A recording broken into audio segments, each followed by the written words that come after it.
the easiest, the fastest cilantro lime rice you've ever made.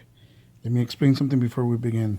Now, rice typically requires a specific amount of water per amount of rice that you're cooking. And we got to make sure our mission today is that each kernel absorbs the right amount of water. How do we do that? We're going to use way more water than we need. So our mission is for that drop of water to make it into that kernel of rice. So when we boil rice traditionally, we have to wait for the heat to travel all the way up and for the amount of water to be the correct amount for the amount of rice that you're using so that the rice can absorb it. But if you let the rice flow freely with a bigger amount of water, it's going to boil like pasta. So the idea here is that we cook it like pasta. To achieve this, the absorption method won't work. Crazy, right? This is how I'm going to do it. So I added salt. To about 1 liter of water, I added about 4 to 5 ounces of salt. Then I added a cup of rice. Now, you could easily do 2 cups in this amount of water, but as soon as you add the rice, just make sure that you're moving it around. We're going to cook it like pasta because it's going to want to stick to the pot.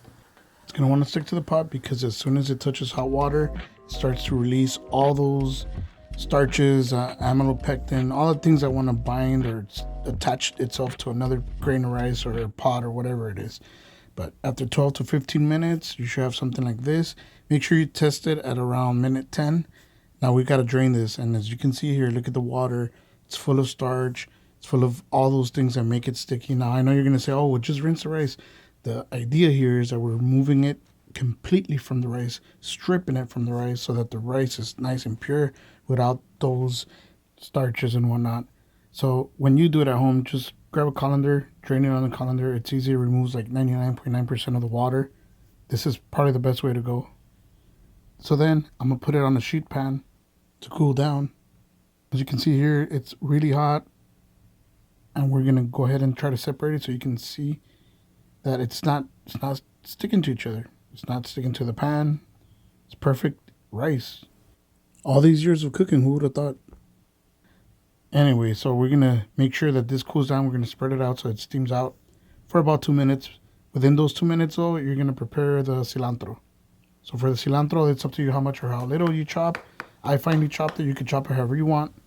But the key here is that to make sure that the cilantro is not wet because the moisture and the heat from the rice is going to give you pretty much a brown, yucky cilantro.